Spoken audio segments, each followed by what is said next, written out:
Merupakan satu kehormatan bagi saya untuk menyampaikan keynote speech di dalam event yang pertama kali diadakan ini, yaitu Indonesian Symposium on Robot Soccer Competition.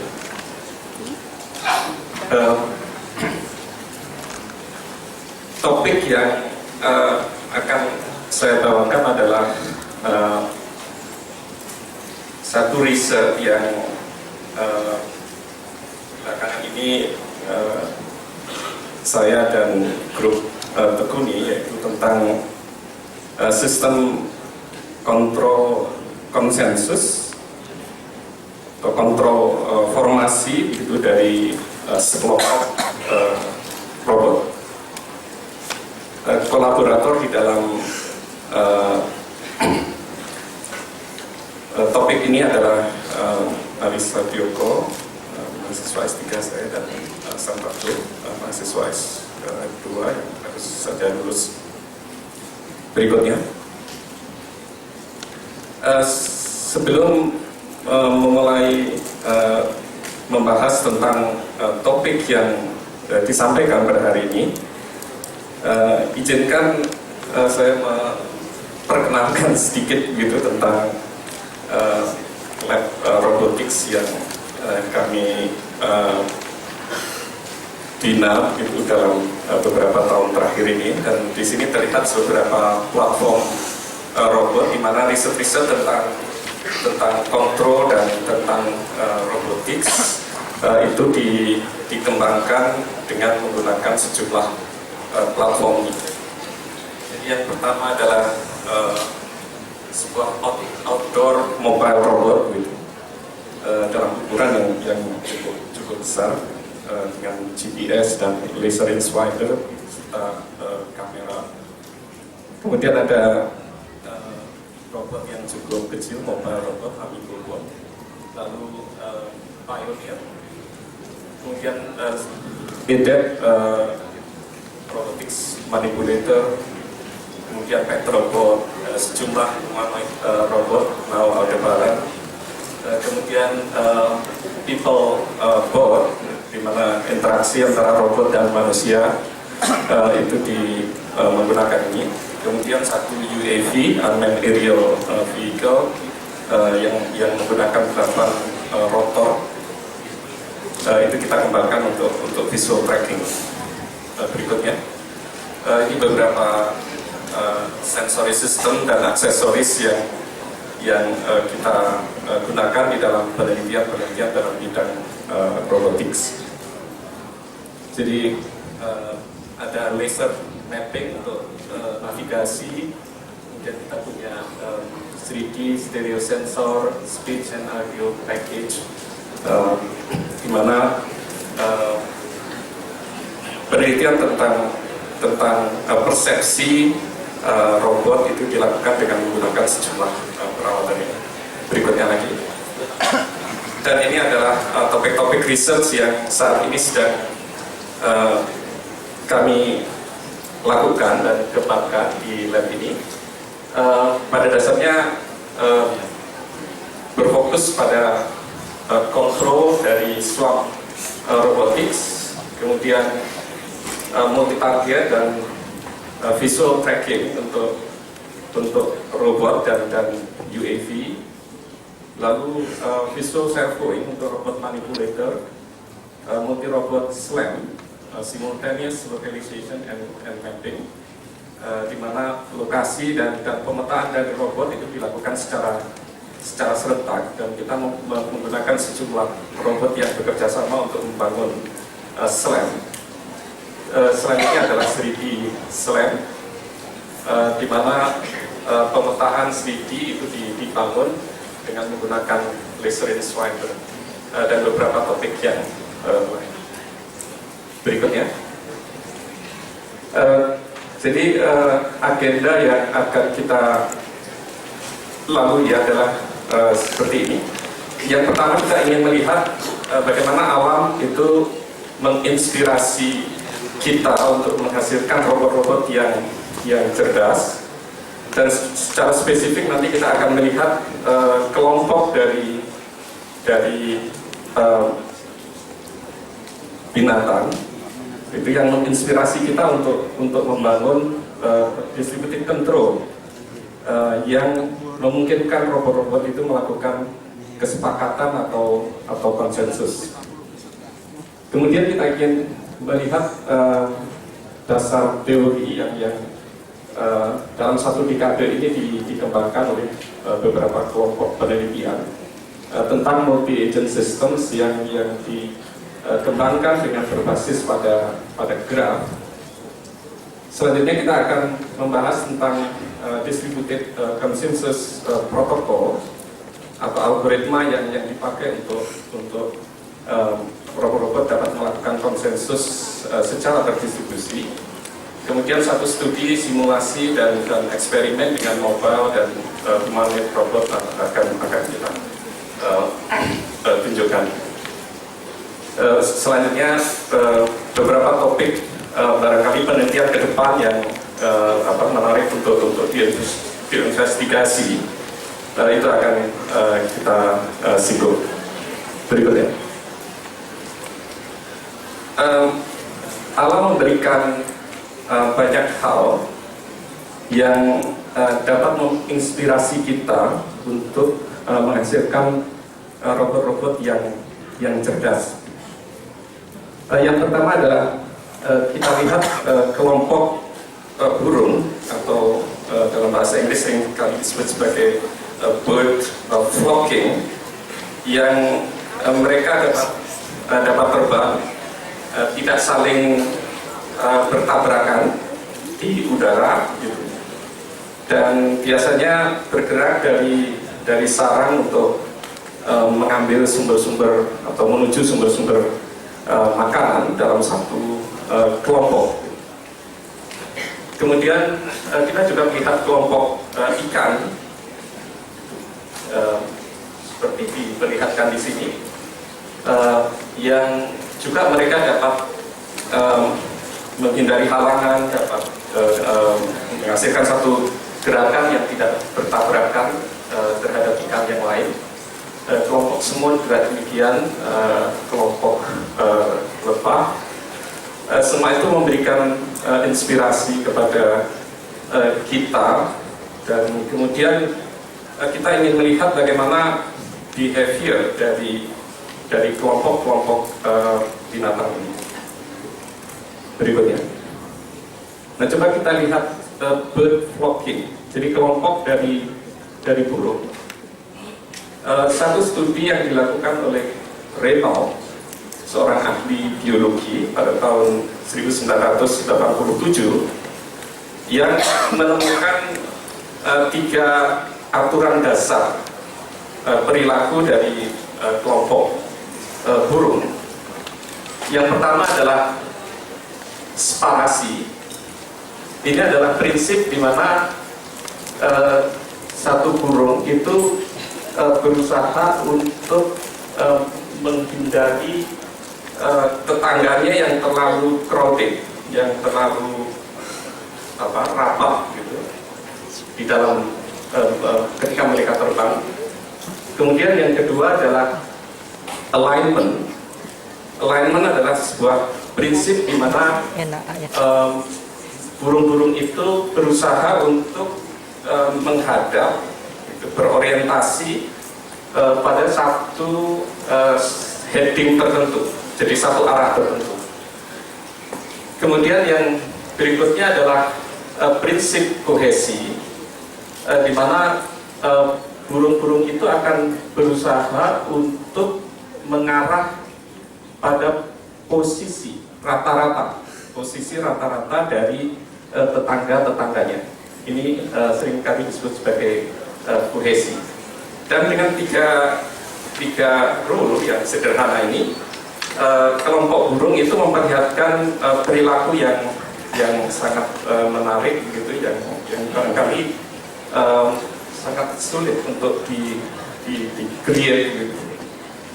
Kecuali kita mendasarkan pada 3 buah rule dasar ini. Ini ditemukan Reynolds dalam papernya pada tahun 1987. Berikut. Jadi kemudian pertanyaannya, dapatkah kita meniru perilaku dari katakanlah kelompok hewan tadi untuk membangun swarm dari robot, di mana robot-robot itu melakukan konsensus, menyepakati sesuatu hal, katakanlah membentuk formasi gitu, atau katakanlah pada satu saat tertentu bertemu di satu posisi tertentu, atau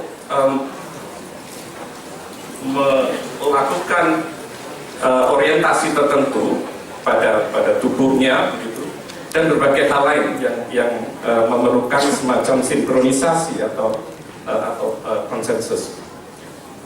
Itu diterapkan juga di UAV, Unmanned Aerial Vehicle, atau juga di underwater robotics, dan juga pada robot humanoid. Berikutnya. Nah, ini beberapa bentuk dari formasi yang sederhana, untuk bentuk dasar dari formasi, bentuk garis, bentuk wedge, kemudian diamond atau kolom. Dan di sini adalah memperlihatkan bagaimana determinasi dari posisi robot-robot itu, misalkan terhadap satu titik virtual tertentu, gitu seperti diperlihatkan di sini. Ini dikenal sebagai unit center. Kemudian satu bentuk yang dimana ada leader yang memimpin formasi, gitu. Dan ini adalah ketetanggaan, gitu. Jadi katakanlah satu robot itu melihat jarak atau posisi dari robot tetangganya. Berikutnya. Nah, apa yang dimaksudkan dengan formasi pada dasarnya dapat secara sederhana diperlihatkan dalam gambar-gambar seperti ini. Jadi membentuk satu geometri tertentu dan robot-robot itu bergerak. Berikutnya. Nah, pada tahun 2005 Olfati Sager dari MIT mengumpulkan beberapa bentuk tas koordinasi yang melibatkan formasi. Jadi yang pertama adalah tracking, seperti diperlihatkan di sini, di mana ada sebuah trajektori dan formasi dari robot itu kemudian mengikuti trajektori yang kita inginkan. Kemudian bentuk yang lain bisa saja dua buah formasi itu bergabung, disebut sebagai rejoin, gitu, untuk membentuk satu formasi tertentu, seperti diperlihatkan di sini. Dan kemudian kebalikannya, dari satu formasi split, dipisahkan itu menjadi katakanlah dua bentuk formasi, atau bentuk yang rekonfigurasi, merupakan satu perubahan dari formasi ke satu bentuk, katakanlah seperti ini, dan switching di antara dua bentuk formasi seperti ini. Nah, Olfati Sager menggunakan graph teori untuk menunjukkan dinamika dari kelompok robot yang melakukan tas secara koordinasi. Berikutnya, ini contoh manuver yang mungkin terjadi ketika satu bentuk formasi robot itu menghadapi obstacle. Dia mungkin akan berpisah, gitu, menjadi dua bentuk formasi dan kemudian rejoin, gitu, setelah obstacle itu dilewati, gitu, untuk membentuk formasi yang sama dengan formasi sebelum obstacle itu ditemui. Berikutnya. Nah, sedikit tentang graph, di mana algoritma yang menyangkut kontrol dari formasi dan konsensus itu dikembangkan. Jadi sebagai satu contoh kita punya graf semacam ini. Jadi ada 1, 2, 3, 4, 5 yang posisi-posisi itu mencerminkan robot, dan garis yang menghubungkan itu menunjukkan komunikasi antar robot, baik secara wireless maupun fixed line. Dan dari sini kita bisa membentuk apa yang disebut sebagai adjacency matrix, yang memperlihatkan ketetanggaan katakanlah satu agent gitu dengan agent yang lain. Dan satu lagi adalah degree matrix gitu, satu matriks yang memperlihatkan berapa tetangga dari satu agent tertentu gitu ke agent yang lain berdasarkan bentuk topologi dari jaringan komunikasinya. Dan dari dua buah matriks ini kita menghasilkan Laplacian matrix gitu, yang banyak dipakai di dalam pengembangan teori-teori konsensus, yang pada dasarnya merupakan pengurangan antara degree matrix dengan adjacency matrix. Berikutnya, ini adalah beberapa contoh dari graf yang mungkin dengan graf ini kita akan membentuk formasi. Hanya perlu diperhatikan bahwa bentuk formasi tidak tergantung dari topologi dari jaringan atau dari network, dan di dalam contoh-contoh ini itu kita memperlihatkan komunikasi yang berbagai macam bentuk topologi komunikasi yang mungkin antara satu agent dengan agent yang lain. Berikutnya. Nah, ini adalah contoh dari operasi-operasi tadi, dari satu bentuk formasi, misalkan membentuk dua formasi, kemudian rejoin membentuk formasi yang berbeda begitu, dan kemudian melakukan rekonfigurasi dan sebagainya. Jadi operasi-operasi yang bisa kita terapkan pada berbagai macam formasi yang mungkin dari sekelompok agent atau sekelompok robot. Berikutnya. Nah, apa aplikasi dari ini? Yang pertama adalah kontrol dari formasi untuk mobile robot, untuk unmanned aerial vehicle, gitu, di dalam melakukan surveillance atau inspeksi, autonomous underwater vehicle. Kemudian kami juga punya riset tentang formasi untuk sekelompok satelit yang bekerja sama dengan LAPAN. Kemudian robot surveillance, robot search, role assignment untuk pada sejumlah robot, area inspection oleh sejumlah robot, kemudian rendezvous oleh tim dari robot. Itu beberapa aplikasi yang potensial untuk formation dan konsensus control dari robot SWAT. Berikutnya. Nah, terdapat dua pendekatan di dalam kontrol dari konsensus atau formasi. Yang pertama adalah yang sifatnya centralized, di mana diperlukan satu central station, di mana informasi dari robot itu dikumpulkan, dan kemudian kontrol dilakukan oleh central station tadi. Dan pada dasarnya ini merupakan ekstensi atau penerapan langsung dari traditional control ke dalam autonomous multi-agent systems.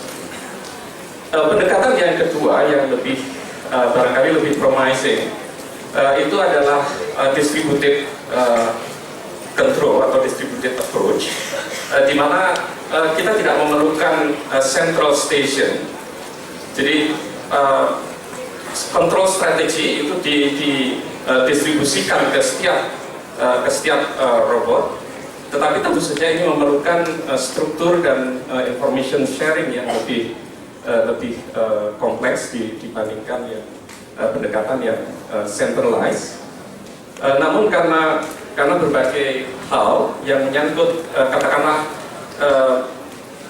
keterbatasan komputasi yang dimiliki oleh systems, kemudian keterbatasan range dari komunikasi dan berbagai macam constraint yang lain yang menyebabkan distributed approach ini belakangan menjadi topik yang sangat aktif diteliti oleh berbagai grup riset tentang konsensus control.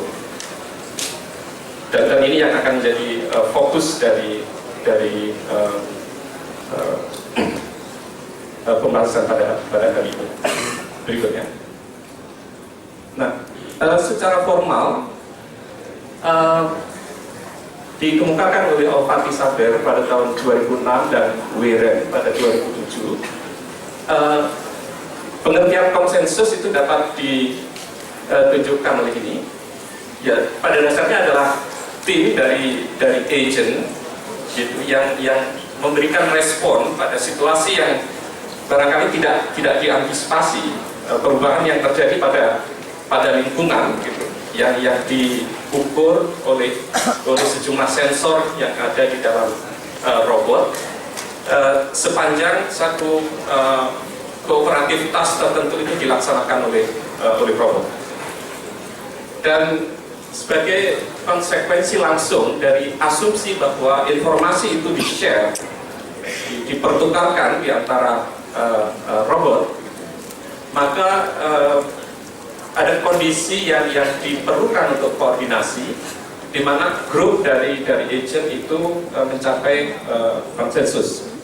Jadi dengan kata lain, semacam instantiation dari data koordinasi dari setiap agent itu nanti akan secara asimptotik menghasilkan atau konvergen pada satu nilai tertentu. Jadi secara mudah konsensus adalah kesepakatan, begitu. Kesepakatan membentuk formasi, kesepakatan membentuk orientasi, kesepakatan untuk bertemu pada suatu waktu tertentu di satu tempat tertentu, seperti itu. Ya, itu yang ingin diadopsi di dalam konsensus kontrol. Berikutnya, sedikit matematik, mudah-mudahan tidak ini terlalu rumit. Saya mengambil bentuk yang paling sederhana dari algoritma konsensus, bagaimana yang diperlihatkan di sini, dengan menggambarkan atau mendeskripsikan agent itu sebagai satu single integrator. Persamaan dynamicsnya dinyatakan oleh seperti ini, dengan AIJ adalah komponen dari adjacency matrix yang tadi digambarkan dalam graf, dan X adalah suatu information state, katakanlah posisi atau orientasi atau kecepatan atau akselerasi dari robot, yang pada dasarnya merupakan informasi-informasi yang di-share di antara sejumlah robot. Dan komponen AIJ yang sama dengan 0 itu artinya bahwa informasi dari satu agent ke agent lainnya itu tidak terjadi. Nah, konsensus itu dicapai jika untuk semua kondisi awal dan juga disturbance yang mungkin terjadi di dalam operasi robot itu information state itu kemudian akan convergent. Dengan kata lain, semua robot menyepakati satu information state tertentu pada T bertiga. Itu dikemukakan oleh Weren pada tahun 2007. Berikutnya.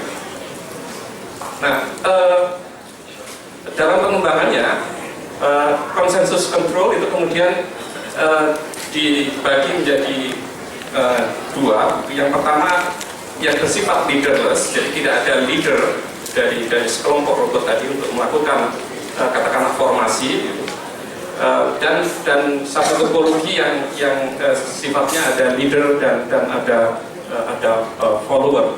Tapi ini tidak sama dengan centralized karena informasi dipertukarkan di antara robot-robot yang ada di dalam formasi. Kemudian isu yang lain adalah komunikasi di antara robot yang bersifat statik atau tetap, gitu. Tapi kita juga saat ini teori juga sedang dikembangkan bagaimana kalau topologi dari communication networknya itu bersifat dynamic atau berubah. Katakanlah satu link tertentu itu gagal, gitu, dan kita akan menghasilkan topologi yang baru. Pertanyaannya adalah apakah konsensus itu dapat dicapai? Berikutnya, ini adalah bentuk discrete time dari konsensus yang kami kembangkan, gitu. Ada sedikit pengembangan di situ dengan suku beta dikalikan x dot i, gitu. Jadi suku yang menyatakan katakanlah derivatif dari state, dan delta t adalah sampling rate. Berikutnya,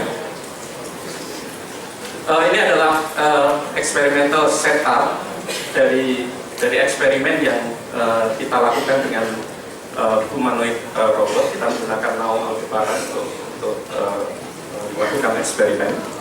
Berikutnya,